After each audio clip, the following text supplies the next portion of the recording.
And we are live. Welcome back, everybody, to Behind the Tool Belt, episode 235. Today, we have another special guest with us. Stay tuned. We will be back after our short intro from our sponsors.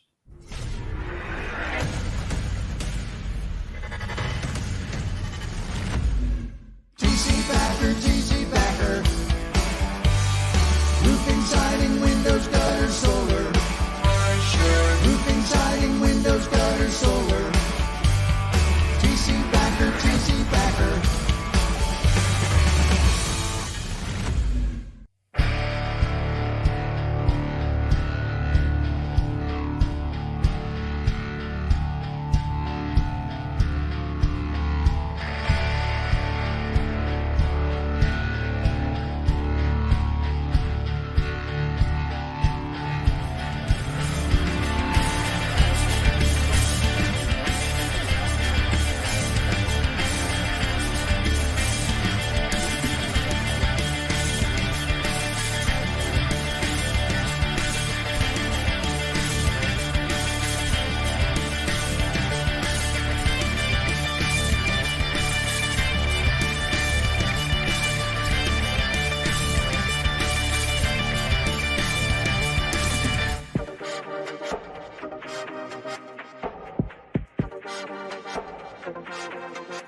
Is your lead flow down? Whether you're a company owner, office staff, salesperson, or installer, you're a roofing rock star.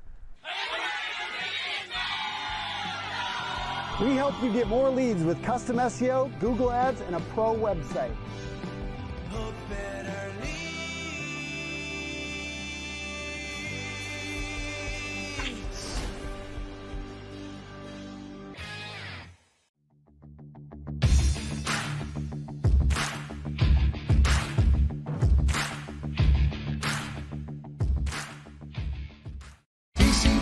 TC Backer. Welcome back, everybody. Happy Wednesday. I hope everybody's having a great Wednesday and enjoying this wonderful weather now that we're over that heat wave that we recently experienced. We have another awesome guest, my friend Mike Wynegar with Local IQ. That's a little bit of a tricky last name there, Mike. And I didn't want to botch it up, and of course I did a little bit there. But Mike, my man, what's happening? How are you? Ty, appreciate you having me on. And it is a tricky name. It's always been a tricky name.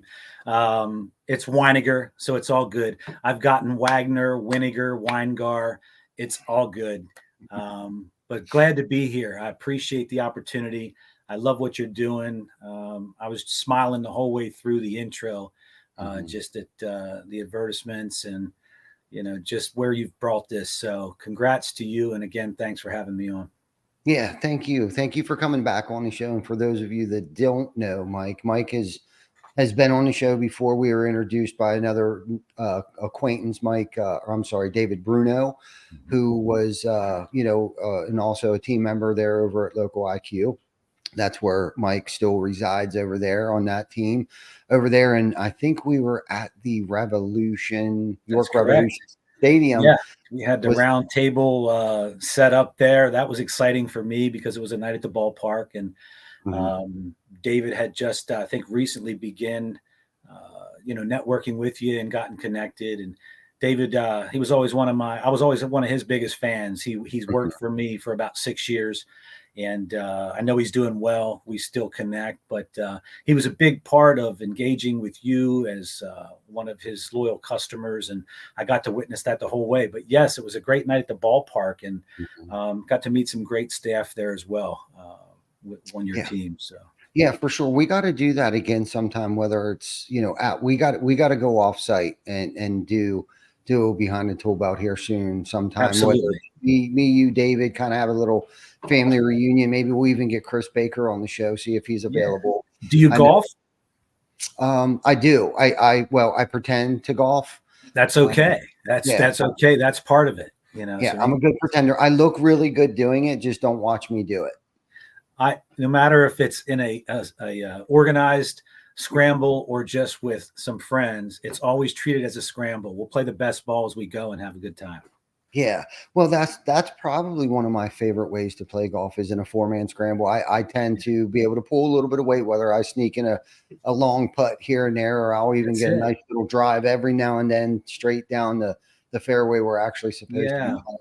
I'm always equating numbers. The last one I was at, I looked at everybody and I said, hey, look, nobody here is above average golfer by any means, but we're here to have fun. So all you got to do is 25% of the time come through for the team. There's 4 of us, right? Yes. Let's own a little bit. I think we were talking about that yesterday when you and I met. I was talking about the getting 1% of 100 people's efforts versus 100% of your own and how much sense that makes. So kind of like in golf, I equated it that way, only in the quarters. Yeah, I love that. That's actually a great way to look at that stuff too.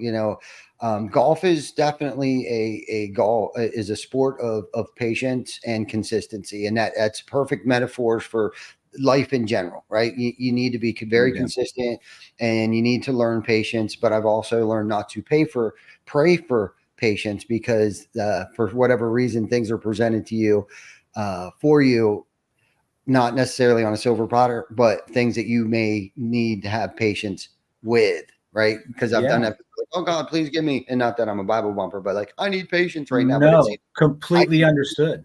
Yeah. I continuously get tested, so I have to work on my patience skills. So that was Amen. I can relate to that. And above anything, golf, life, work, personal, everything, you got to be willing to accept some change as it comes along. Be adaptable to change. You know what I mean? And in golf, you kind of figure out. I took my son out for the first time. He doesn't get a chance to golf much. He took me out for Father's Day, and it was just to the driving range. But he actually fell in love with it, I think, and was like, why don't we do this more often? And but he's a former baseball player, so he's got that baseball player swing. But he was willing to listen to some advice I could give, and by no means am I a golf expert, but little bit of wisdom and experience along the way, I can offer some tips, practice what you preach kind of thing. So, yeah, absolutely. And I suffer from that too. I've played, baseball for most of my, my teenage years up into my early adulthood. And then when that career came to an end, shortly after that, I got into semi-pro softball. So I know all about transition. Yep. I know all about muscle memory and fatigue, and that I'm okay. I do okay on the front 9, but by the back 9, fatigue starts to set in, muscle memory starts to come back to, old habits and old swings and things like that.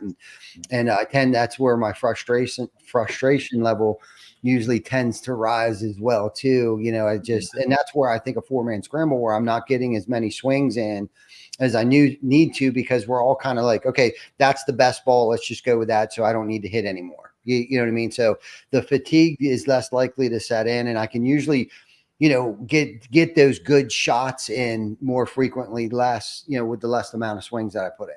I couldn't have said it better myself. That's exactly how I describe my most recent, golf ventures. I get out maybe 3 or 4 times a year. I golfed, I was 5th man in my high school team for 1 year. So I did it a lot more back then, but I enjoy getting out, but I had some previous back injuries. So the same as you, I find myself starting to overcompensate on the swinging harder, making little adjustments, losing that muscle memory to compensate or offset the pain. So I couldn't have said it better myself. The same exact scenario for me. Yeah, but it's fun. It's fun to be out there. It is fun. It is fun. And I know only from experience, that's why I nailed it, because it's like, I know on the back 9, if I'm not pacing myself on the front 9, if I'm just hacking away, I know by the time I get to the back 9, game over for me. I'm just 14th, 15th hole. It's like, I'm just going to ride up to this one. I'll wait till we get within 100 yards. Right. I don't know if I've ever done that, because my problem is I'm so hard-headed. I'm not a quitter. And of course I'm a glutton, and I'm a glutton for punishment. That's cool. To me, I'm not a quitter either. But when one of my teammates has a 285, 300-yard drive, and I'm like, No, I'm good, bro. I don't Yeah, need to do that. yeah, we're good. We're good. Right. So, All bets are off. Yeah, right on. as of right this second. Well, Mike, I know you're the regional director for Local IQ. You got Mike Love Entertainment DJ Services.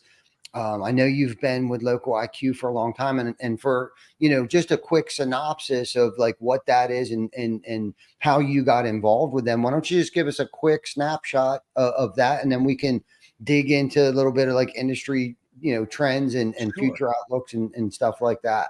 Yeah, no, thank you. Yeah, I work for Local IQ. We're the marketing arm of the USA Today network. We're in over 200 markets across the U.S., and I am personally responsible for most of the properties in Pennsylvania, Lebanon, York, Hanover. Now I have the Beaver County and the Pittsburgh area. We have some other papers scattered in between. And when I say newspapers, those are our properties, but we're a full-scale marketing agency. We're actually one of the top 5 largest digital marketing agencies in the U.S. And just recently, the USA Today became the #1 source of news and information, taking over NBC, beating out Fox, CNN, and all of those others. So 52% of the American population consumes our content each and every day. My job as the regional sales director for Local IQ is to lead a team of marketing consultants and sales professionals with a suite of print and digital products to help a small business in a local community or a regional business or even on a national level grow their marketing and their database of customers, their overall bottom line. One of the necessary evils of advertising that needs to be done, right? Because not all advertising works. Some work to a certain degree, but I mean, it does all work. Some just works to a different degree than others. It depends on who your audience is. I've been with the company now 9 years. It's the longest amount of time I've spent with one company. I feel absolutely blessed to be in my position where I'm at. I have a marketing and advertising background that goes back to pre-2000, about 1999. I've been in sales and advertising in that vertical alone now, probably for about 20 years. I had a couple stints in between with some other opportunities when I relocated. I was a police officer for a little while, but digital marketing and print marketing has always been my forte. I come from the yellow page side of the business. That's where I spent most of my time. Prior to that, I was working in, if you remember the Nextel cellular phones, the old flip phones and the two-way communication. Well, that was a niche product when it came to this area back in the early 2000s. And I had a successful sales career with that helped catapult me to just growing, networking, meeting the right people. You mentioned my DJ business. I got that job at Nextel with really out any prior sales experience because I responded to the ad. I was looking for a little more stability. I had a young son that was only 4 years old and, just trying to provide more for my family and grow. And when I walked into the interview, my hiring manager, her name was Angela, she said, "You're the DJ, right?" And I was like, "Yeah." And just from the moment on, before it even got into an interview process, I kind of was given the job because of, who they had seen out in the public, what they thought of me and how I would fit in that position. But yeah, I'm having a lot of fun here, just helping businesses, truly feeling more like a consultant in all of my situations with my staff. Whereas I've felt pressured to sell in other positions before, with the resources and the backbone and support of data and insights that we have here at USA Today and with Local IQ.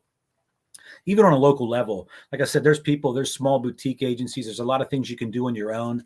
But I think it's the data, the insights, and the technology and the old, hey, someone else has already dipped their toe in the deep end of the pool, so you don't have to worry about it. Here's what we found, and we can, take this to your market, who that audience looks like, who your customer is. And it's just a lot of fun. Like, I don't feel a pressure to try to sell. Our suite of products speak for themselves for the most part. Yeah, you touched on a lot of good aspects there, and I don't know if a lot of people identified, but I think when a lot of people think of like USA Today, they think of the newspaper, right? And that was what USA Today was known for, and I don't think anybody quite understood, and I don't know if I understand fully the connection.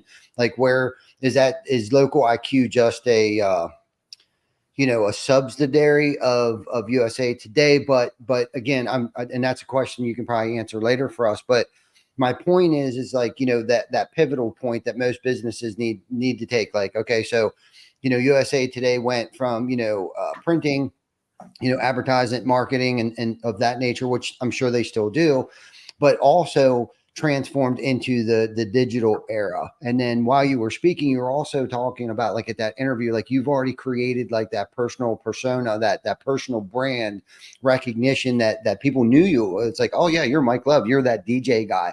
And because of that, and I want to talk about like the importance, not maybe right this second, but later on in our conversation, the importance of, personal brand, and even just having, in today's day and age, a social media presence. Okay. But before we get there, let's talk about some of the transitions that USA Today had to do, and how in conjunction did that work with like Local IQ? Like, how was Local IQ born or developed, or was it a different company that USA Today purchased?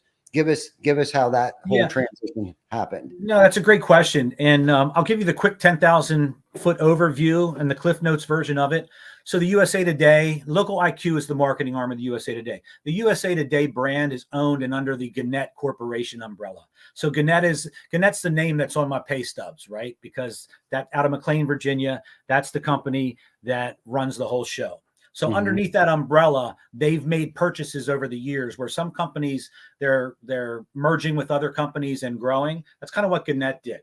Gannett started to make some purchases and mergers with companies. And we've been blessed and fortunate enough over the past several years to not fall off too much, where some companies, they get bought out or merged with someone else. Nextel, I was talking about, for example. I worked for Nextel partners here, and I worked for Nextel proper down in Florida when I had relocated, but then nobody knew that they were going to merge with Sprint, and it was going to become Sprint Nextel, and the NASCAR brand, everything changed then, right? So it's kind of like the same thing, whereas Gannett's made these purchases and smart business decisions to become one of the top digital marketing agencies. We have other agencies out there that are doing marketing efforts for other businesses, and those businesses and individuals might not know it, but we might be the backbone behind that. So there's over 1,000 different agencies across the U.S. that we actually are behind the scenes, whether it's white labeled or they're utilizing our network of services and data insights, et cetera. So pretty much it was about 7 years ago, I guess, maybe 6-7 years ago, when Gannett made the purchase of our local newspapers. We were under the Media One Pennsylvania umbrella, the Texas, New Mexico newspaper conglomerate. And I've seen a couple brand shifts with that alone, like our digital providers. My staff and I have lived through 3 different mergers, so to speak. And change is tough sometimes. And sometimes, and I saw some good people, some leaders ahead of me, they weren't willing to stick around. And it's okay for whatever decision. I think everybody's doing very well there. I really didn't have a choice or have anywhere else I wanted to go. I was just like, hey, I was recruited to come here. I was actually recruited away to come here as a digital sales manager when we were Media One PA. And they made a position for me when they realized, when I said, look, income and all that, without getting into details, this is what it would take for me to leave, because I'm happy where I'm at. It's challenging, it's tough, but I'm in a good spot, Yeah. And I was trying to climb the corporate ladder. Anyway, Media One PA made me an offer. I came in and I took a pay cut, and I was willing to withstand that. I've always been a risk taker, and I've done those things before in life where you take some chances. Sometimes there's, if no risk it, no biscuit. That's an old cliche statement, but no risk and no reward. I've always been confident in myself and those unbelievable family members and support staff that I have personally. And even my previous mentors, I trust what I've learned and taken away from them, that I'll always land on my feet. You know what I mean? Some way or another, I'll be okay. And because God has me too, you know what I mean? I'm good. So I've been blessed to be here. I've grown from a digital sales manager to a York sales manager to becoming the vice president of my position now, where some things have happened. COVID set back a lot of things. Some big changes happened then. We've gone to virtual environments with still some local offices open, but my whole staff, it's a big change for us, not being mandatorily required to come into an office. That takes a unique individual, for example. So, but we've made it. We've tread water and we're above the grade. And, we talk about newspaper. Listen, I said earlier, all advertising work to some degree. Some work better than others, but newspaper has a specific audience, right? It's not going to be your Gen Zs and your Gen Alphas, and it probably is not going to be most of your millennials, but it will be all of your baby boomers. It's going to be some Gen Xers.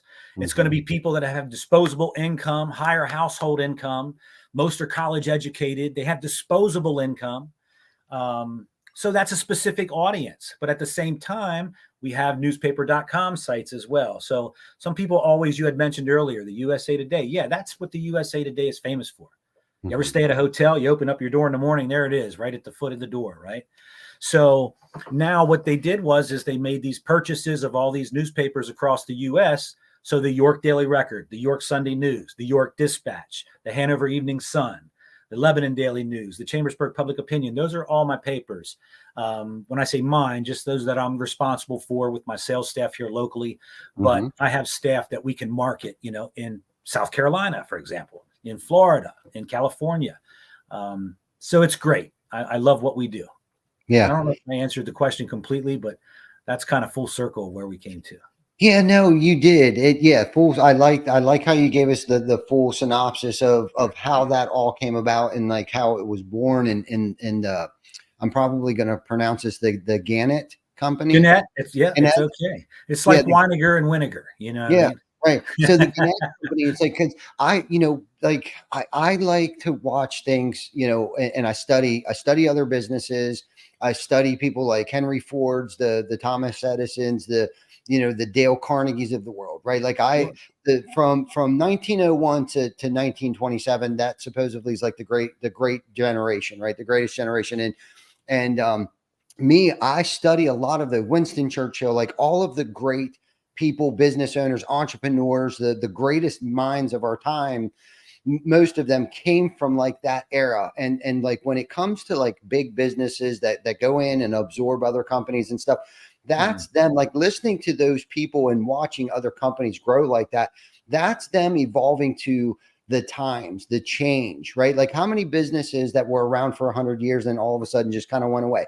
How many businesses have been around for 4 years and are no longer here because of either technology changes that they didn't or weren't willing to adapt or surround themselves around people that were smarter than them in eras or areas that is the way that the industry is shifting or changing to. And that's how I kind of see like the USA Today, pivoted from like print advertising and marketing and newspaper and stuff to the newspaper.com stuff, but then got even more deeper on that where it comes to like social media, websites, targeted emails, geo-targeting, geofencing, like evolution, right? Yeah. Yep. The evolution. Yes. That was the word I was looking for. Perfect. Mike. So the evolution of USA Today and the Gannett, what was it? The Gannett company. Yeah. So that always interests me. That's why I asked you about like the USA Today, the local IQ, like how did that form? And you gave me the perfect synopsis with the Texas and New Mexico company, how they, bought them, and then the local newspaper companies here. Yeah. And I don't mean to cut you off, but I'm just saying, without working at that C-level executive office where those decisions are made, I just know from looking at it and from what I've embraced and been taught that, the company made a decision that they didn't want to fold. They wanted to have foresight and be a leader, a continued leader. And they saw the progression and the growth of what technology and marketing and things can do. And that's how it's evolved. So I love it. I love it. I love it. That's a great story. I'd like to dig into it a little more at some other time and really find out like, who was the brainchild behind that and who was making the decisions and why did they come up with those decisions? Because honestly, when it comes to business and making decisions, marketing is one of those really big things of like, man, I hope this works, because like you said earlier, all marketing works to a certain extent, but it's based upon like, What market are you targeting? What channels are you going to use to get there to reach these people? And then how many touch points are they going to get? And then always the magic question is how much money is it going to cost me and how long is it going to take? So that's it. And one of the other questions about that, just to add in there, that was a mentorship thing that I learned. So that statement, you've heard Mr. Bruno say it 100 times, and it makes me feel good that David's taken some things away that I learned. I talked to you yesterday about the art of duplication. Right? Yes. Finding one or two people that do and will do the exact same thing, say the thing, in their own way, but do what you do to be successful. And that helps. So one of those statements was all advertising works to some degree. Some just work better than others. And then it's because of this, right? Who are you trying to target, et cetera? And the other one is in business, bottom line every day is you got two types of customers, no matter what kind of business you are. Two types, ones that know you and ones that don't. How do you stay in touch and grow those people that know you, maintain them? And then more importantly, how do you get that message out in front of those people that don't know you? Is it word of mouth? You mentioned social earlier. Out of sight, out of mind, because it's gone from, in the last 20 years, I know you're aware of this, but it's gone from having about 3 to 5 forms of traditional media, TV, radio, billboard, right? Newspaper, you name it. And then maybe a little bit of internet. Now we've got social, yard signs, various search engines all over the place. We got targeted email. We got direct mail. We've got social media marketing. We've got pay-per-click. We've got SEO, right? You got video. It's everything. So it's being in front of that customer, that potential customer, the next time he or she is actually looking, right? At the top of the awareness funnel, or are they ready to buy? But you got to be in the game. You got to be visible. Yeah, for sure. And that's the thing too. I think that I guess there's a difference between like the market and the brand. Like if you don't have a brand, like what are you marketing? And that's kind of always been my philosophy of like certain things that you do isn't necessarily marketing. It's more so a touch point for brand awareness, that omnipresence, whether it be from like billboards to yard signs, truck wraps, like more traditional things I think are still useful today. Like you need them. So then you can market your business. So give us a real good, clear cut impression between the difference between branding and marketing, because I think that's a misconception a lot of people don't understand. Yeah, no, I mean, the best way I would describe it, because brand image is everything. That brand image that is imprinted on somebody's brain is critical, or whether they hear it. Because if I say to everybody right now, you tell me the name of the advertiser, and all I got to do is say, I'm loving it. Boom. You picture McDonald's. golden arches right away. It's McDonald's, right? Yeah. So it's that simple. And I know McDonald's is the 800-pound gorilla in the fast food industry, but the same as Google. Everybody knows what that G is and the color schemes that they use. So your brand is everything. Your brand doesn't have to say, hey, we've got a customer appreciation special this weekend, or it doesn't have to say, get $1,500 off MSRP on this brand new Chevy, whatever it is. It doesn't have to say that. The brand just has to be seen for people to have, I call it pinging the limbic, right? The limbic region of your brain is that emotional part of your brain. And they see that. Could be color schemes. It could be a lot of things. I'm going to throw a free plug to somebody out there. I always see it when I'm traveling west. Your brand is what it is. It's fantastic. We can talk about it all day. You've done a fantastic job. Thank you. Ever drive down the road and see a billboard that's just red, and then it's got white font in it, and all it says is, Steve Rice or whatever, criminal, that's all they do. Criminal attorney. It's pretty simple. How about IHateStevenSinger.com? I hate Steven Singer. It's one of the biggest jewelry store salesmen there is, right? Yeah. To hear. But it's catchy. It's got that brand. So it's lasting. Marketing is, hey, I need to market my business to some people because I need customers. I need to grow it so I can get to a brand image that is recognized. And then I start to be able to, have the entire neighborhood or an area recognize my brand because someone else down the street had work done and they saw the yard sign. And then all of a sudden they see a billboard on 83. They're online doing some just casual browsing, and boom, there's a little online display ad that just has the brand and what they do. And then they're online and maybe they hear a little jingle on their Spotify playlist, right? That's branding. Marketing is, hey, I got an event coming up just with a budget here, and I don't do everything consistently, but I really want to plan for this because we're going to be releasing this new product and this new service, and hopefully I can get people to attend, or hopefully I can get people to sell these quick because it's going to be the make or break of my Q2, right? Or my upcoming Q3. I don't know if I'm answering that properly, but marketing to me is basically creating an immediate to a potential long-term awareness, because I need to market my product and service. I need to put it out there. I need you to buy it. I need to service your contracts here. Whereas a brand's pretty much been already established. They are still behind the scenes cranking the wheel, to make things continue to grow. It's kind of like when you're successful and you get to a certain point, right? Whether you're living, in the city on fixed income, or whether you're living in the suburbs in a $300,000 home with great household income, you all have bills, and you learn to live at a certain lifestyle if you're up here. So if your job changes, if your business doesn't thrive and you have to cut back, you're going to have some challenges too, even though you're in that home. And we see that all the time. And I'm not saying that that's, they're not as equal to people that are, not as blessed to have those kinds of things. That's not what I was trying to say there. What I'm just trying to say is as a business, you have expectations. You've got a brand, you develop that brand. You still must continue to make that brand stay top of mind, right? Relevant. And be out there and relevant. That's the word I like. Relevant.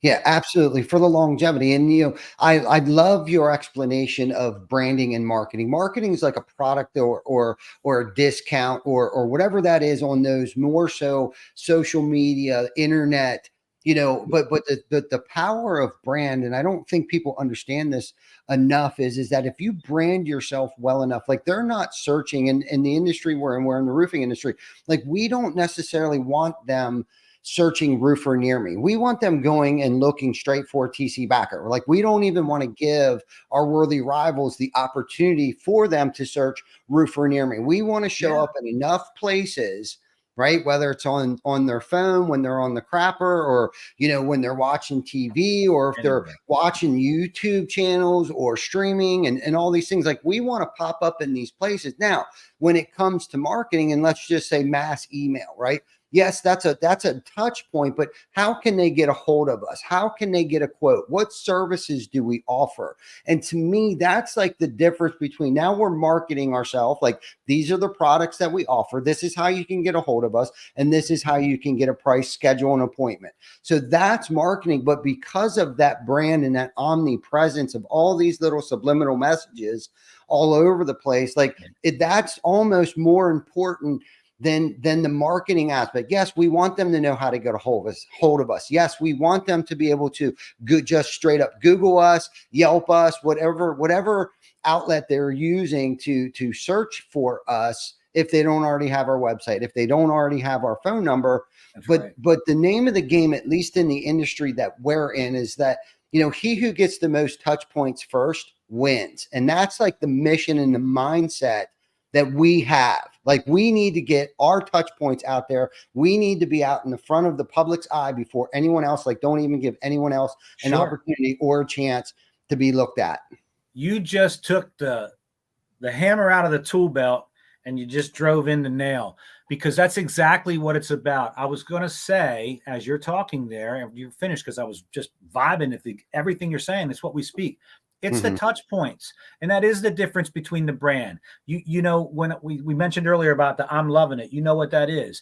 What, to the T, who that is. And that's our boy, Chris, right? So you just recognize even the local ones.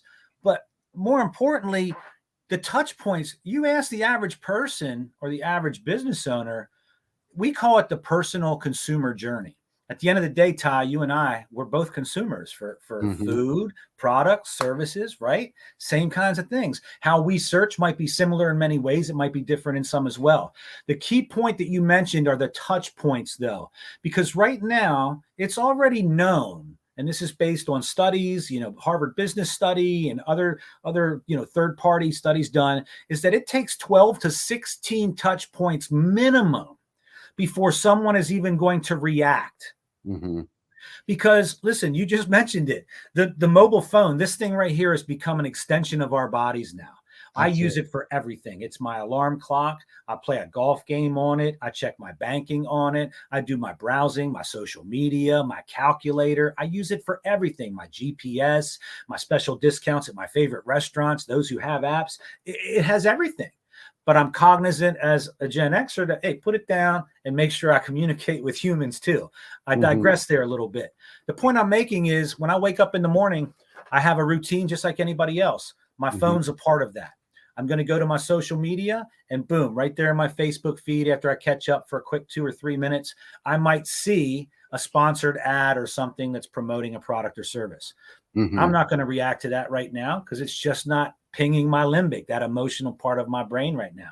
I go on, I flip on the radio while I'm getting ready, Spotify, and then all of a sudden I hear that same business and then they have an ad on my Spotify playlist. And then as I'm walking out the door, I can see that the TV's on and the wife's getting ready and they're on the local programming. I see another message that goes across the screen.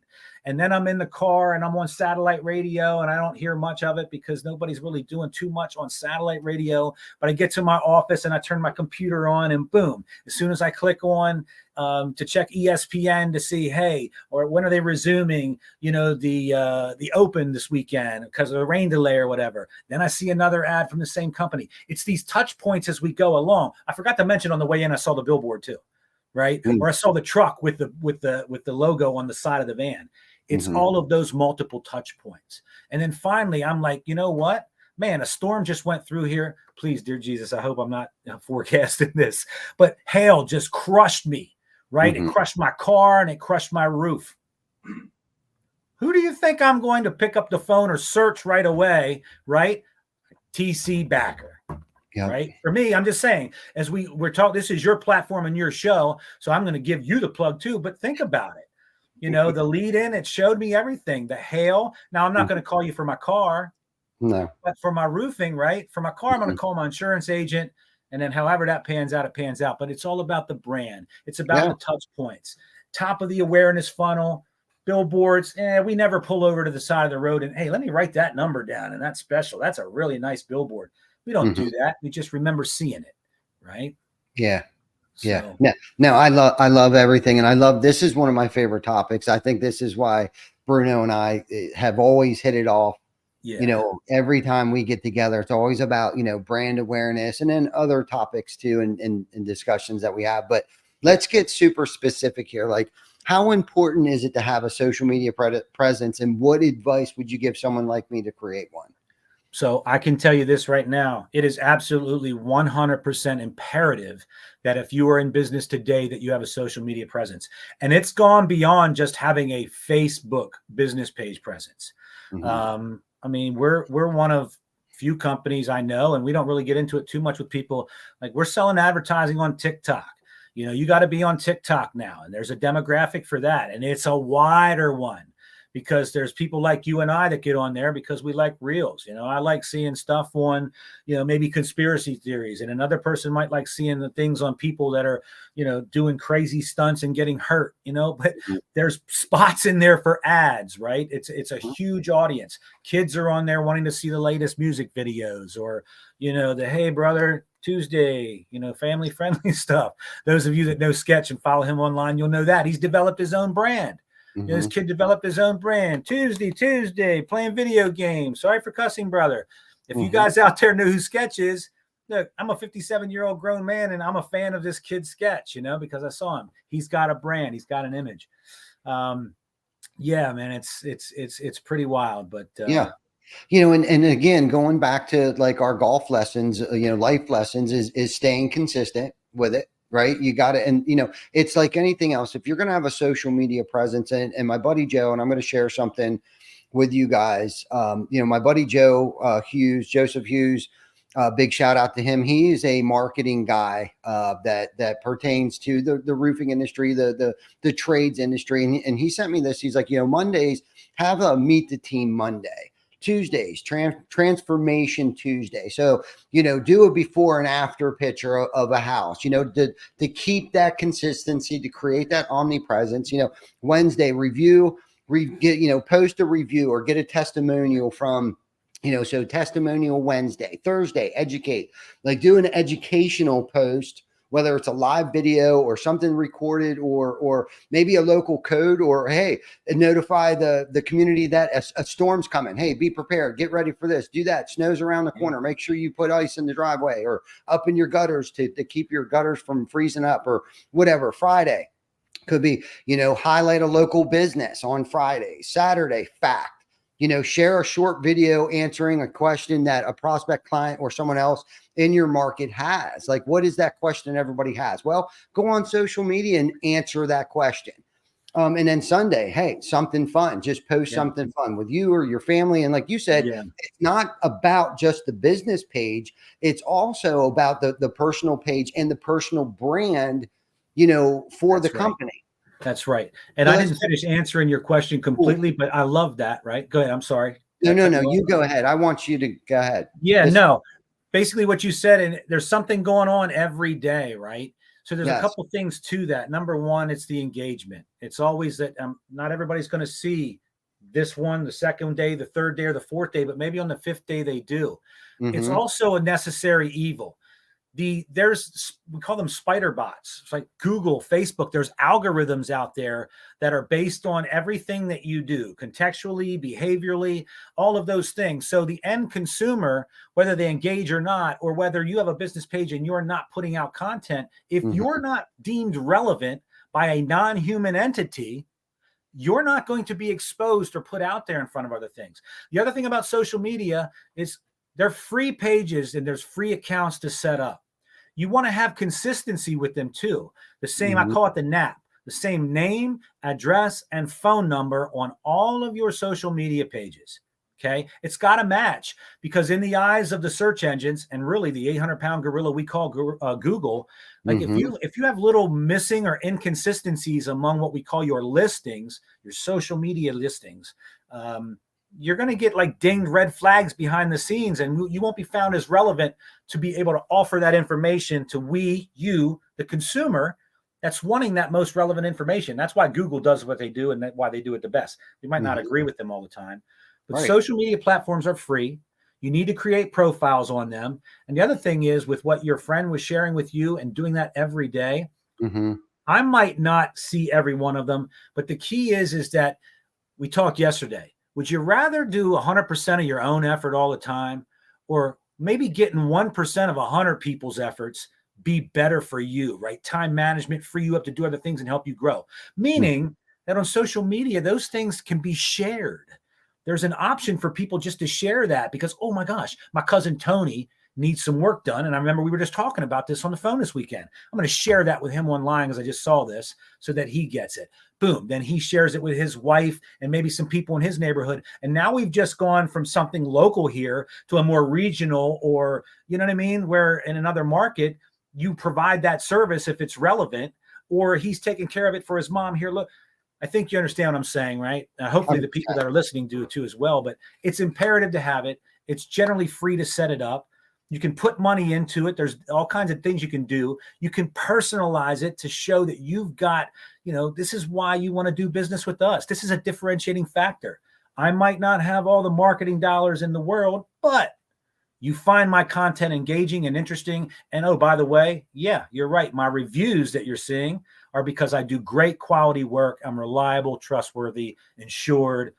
And how can I help you accomplish something? And that would help the business grow, right? So yeah, you get 100%. You'll miss 100% of the shots you don't take, number one. So, but you got to have a social media presence, because this phone has taken all the one-to-one interaction away, not away, but put it behind us for that end touch point. Because now I can just browse and see if I can find information on you first. And if somebody says something bad, or you don't exist on social media, or you haven't put a post on since December, and it's now June, right? Probably my limbic is going to be like, I don't feel confident right now. I'm going to look for somebody else. Right on. Right on. What kept going through my head when you were speaking is like, people go with you because they know you, trust you, and like you. And Bingo. if you're not on social media, and like you said, like your friend or your aunt is sharing your post and your comment, well, it's like, well, hey, Aunt Susie knows this guy. He just shared it. She must trust him, and then of course, well, if she likes him, I like him, It's an but I automatic also, confidence factor. Yep. right, Yep. right, right. So, and the other thing is too, it's like you were talking about the people in the background that are making that machine go, right? Well, it's like we're creating that known presence. We're creating that trust factor. So then an extension of our team goes out to a person's house. Now it's kind of like their job to get them to like us. They need to like you, necessarily. So there's many facets or many areas or directions that you could look at this no trust and like factor. But if you're not out on social media, especially, it could be, the sales consultants, they should be out there promoting the products and the projects that we should do, or have done. It takes more than just like the media team, that we have Sure. hired, or Vic sitting in here with John and Skylar and Rocket. It's like it takes the entire team to create that whole omnipresence. And what it can also do too is help you recruit and retain, people into your organizations that Yeah. are like, hey, I want to be a part of that company. I want to sell roofs too. Hey, Because you create a culture. That's what it is, right? yes. It's exactly, people take ownership of that.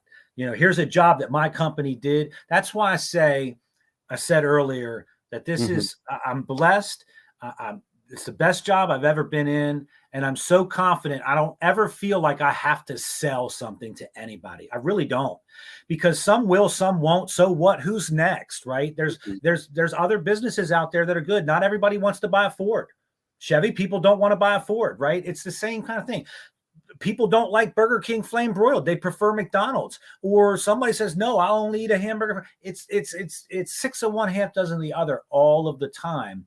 But you've got, if you're in the game and you want your company to thrive as an employee, yeah, you got to walk and stick your chest out and be like when my colleagues in the Southeast have a big win with Mhm. like a Beltone franchise or something like that, man, I'm proud. When the Mhm. USA Today comes out, and we're just the York Daily Record here, the York Dispatch, the Hanover Evening Sun. And I say that just only because there's major metro markets we're in: Detroit, Indianapolis, Phoenix, right?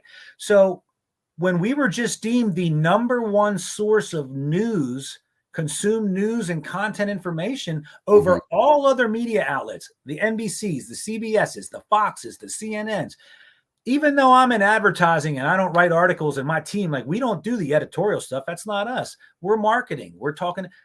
That is a big thing where I want to share that on social media and Yeah. brag a little bit about the company that I work for. And I think that's what you were saying, right? Yes. Share that example of that house that we just did, and Yes. the before and after, and how quality that work job, that workmanship. And then let people brag about that and say, yeah, here's my 5-star review. Ty's team was exceptional. They were courteous. They were efficient from beginning to end. The communication was outstanding. And I would recommend them 10 out of 10 times to anybody. That's Yeah. the kind of stuff you want to get.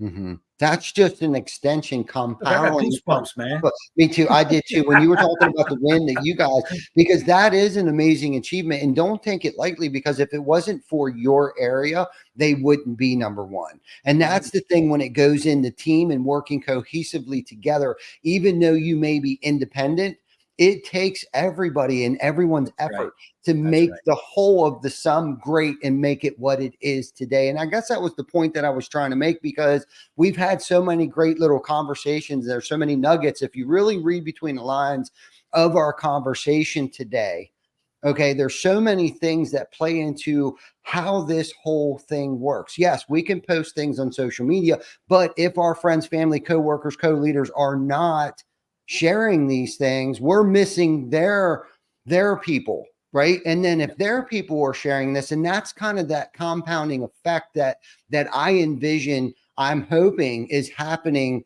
with our brand, because that's where, they get to know us, they get to trust us, they get to like us. It's almost like, and sometimes we get places, it's like people know who we are, but I've never met them. And that's the strength and the power of social media, social commerce, that, keyword social. Like, this is where everybody's socializing today. right Yeah, here. Right that's right. here is where it's coming from. Like in all those things that you guys do, people have access to every single one of those facets that you offer your clients right here. Ty, 70% of people will believe what they read online without ever being close to the source or knowing the true facts about it.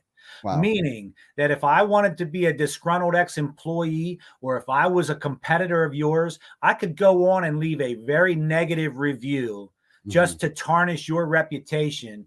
And somebody that's not engaged with the business online and seeing other things in positive light might read that and just right away believe it. That's the power of social media. That's the power of needing to be engaged. And then, by the way, that's, you know, anybody that would ever do that, shame on you. You know, if you've done that, you know, say a prayer for yourself that Jesus forgives you, because that's just bad, unethical practice to do. But Absolutely. if anything ever happens, and even when you get 5-star reviews, gang out there, always respond to it. Good, bad, or indifferent.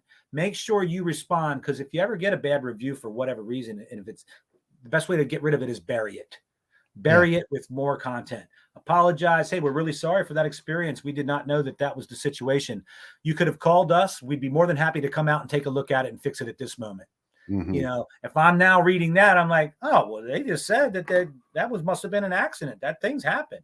Maybe it wasn't even true. You know what I mean? So yeah, 100%. social, you got to be out there. Yeah, and it's how you handle those issues when they do come up. If you're doing anything, you're going to make mistakes. If you're not making mistakes, you're not doing anything. Yeah. And really that's the bottom line. You know, when it and comes while you're building your brand, the whole reason I brought that up was to say, don't be afraid to ask for reviews. Yes. Get them from your most closest colleagues and sphere of influence, but every customer you got, hey, would you mind doing me a huge favor? You'd really help me out in growing my business by providing me a 5-star review. Don't ask for a review, ask for a 5-star review.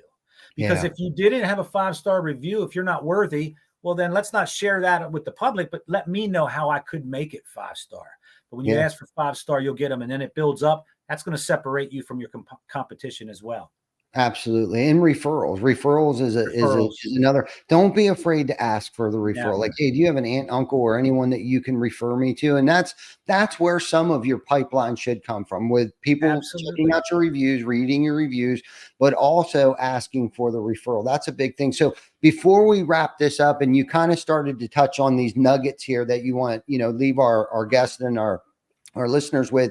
If I wanted to start marketing today with a shoestring budget, what would I do, man? What would you do? Right? Being in the position, seeing everything that you've ever saw, like, let the cat out of the bag for us here a little bit.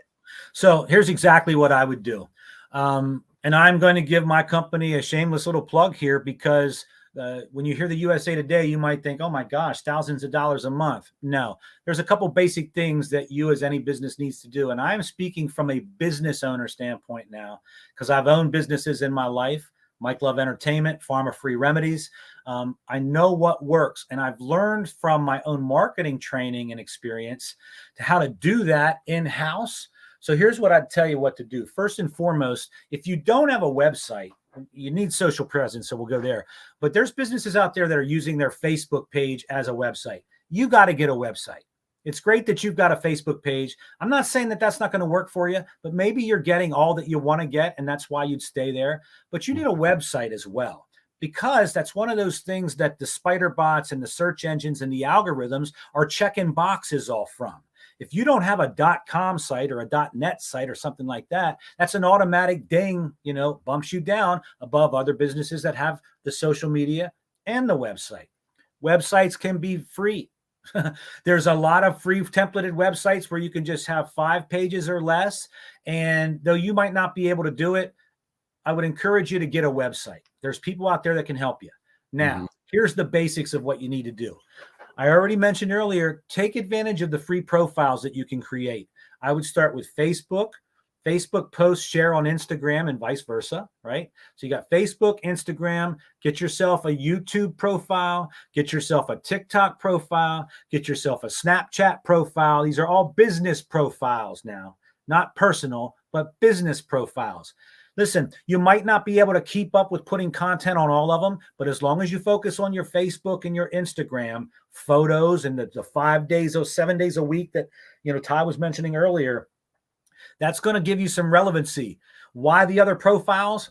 That's because when those algorithms are looking, it's going to see if you've got a presence. First of all, at least you've got a profile on there. And as you grow and build your business, this is what I did. I didn't have content yet, but I put those logos on my business card and my website so that there were links to go there. So I had a page that was set up that was specific because I was trying to build the brand. Mm-hmm. The content we'll add to it. We'll get it there.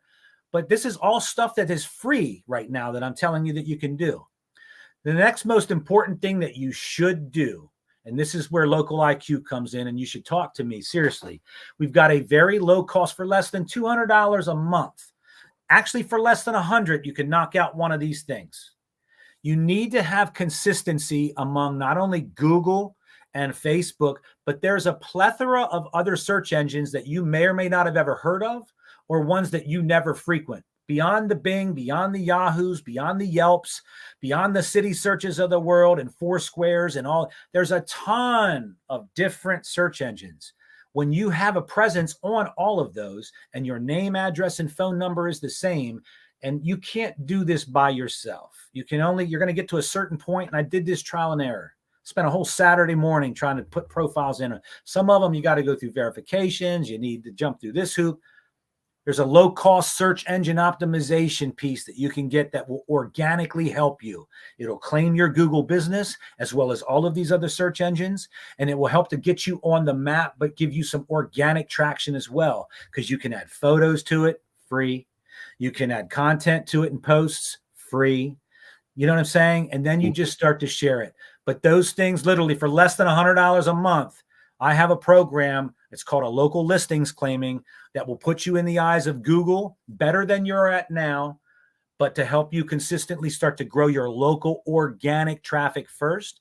And then you can always grow and then branch out to some Google paid AdWords or a targeted email blast. You know what I mean? Some different things of that nature as you grow. You can make your own videos with your cell phone and a camera. They might not be high quality, but these cell phones now have 12 megapixel or better cameras.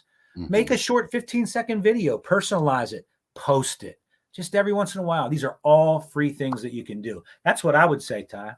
No, I love that. I love that. And just so anyone listening out there, I want them to know that we use local IQ as well.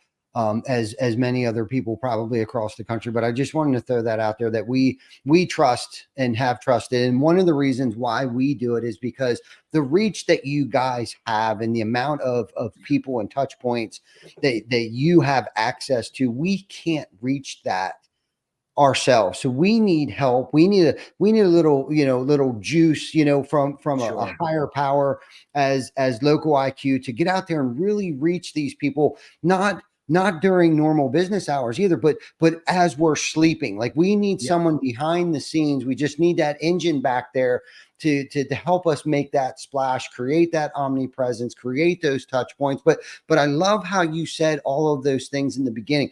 It's free. This is free. This free. And what it requires is some elbow grease, right? Like, and that, I think that's probably some of the difference.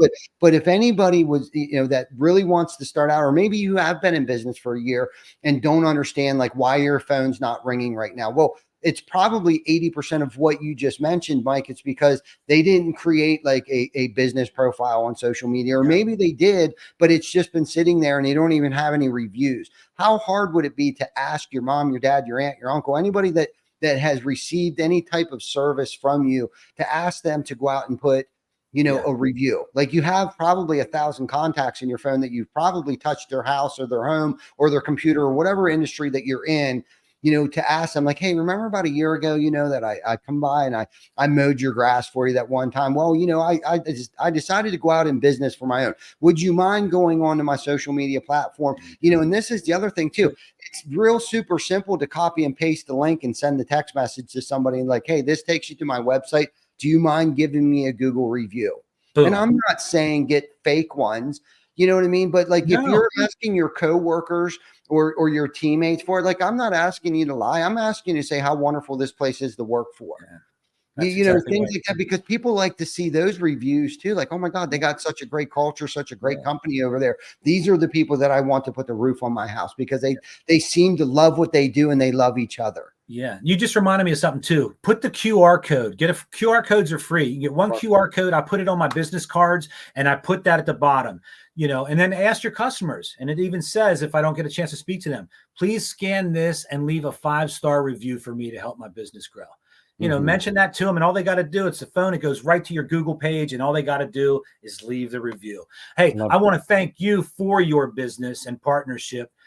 Because I appreciate that, and I'm looking forward to continued growth for you and being a part of that with Local IQ. So yeah, thanks again. We appreciate everything that you guys ever done. I know when we met David that you were in the background there, and we got to visit with each other. I think it was actually at the York Revolution game there. But we've always trusted. Hey, we know you, we trust you, and we like you. And Thank being you. a Appreciate consumer. it. Yeah. That's why we went with Local IQ, because we liked David, we liked you, we trusted David, we trusted you, and we know you guys at this No, I point in time. We appreciate know that you very guys. much. Hey, I want to offer this.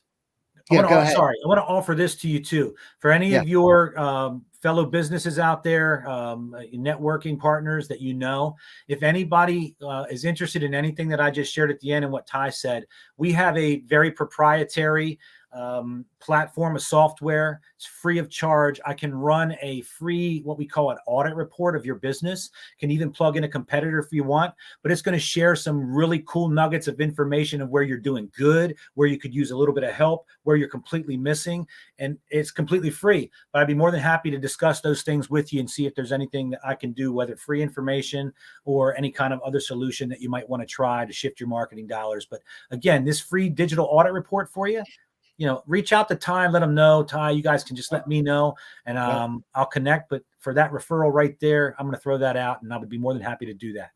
That's awesome, man. That was such a great conversation. What an awesome episode. Mike, thank you for your time. I know you're extremely busy.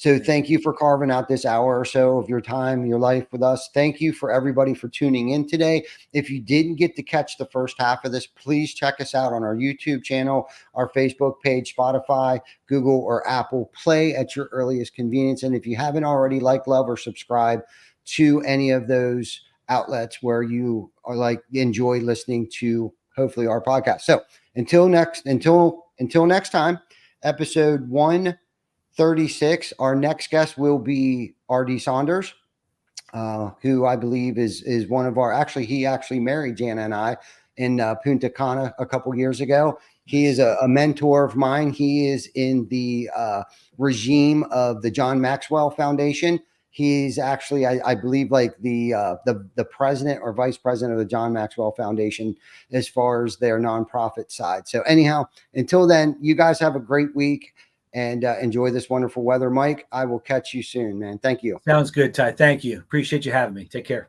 You too.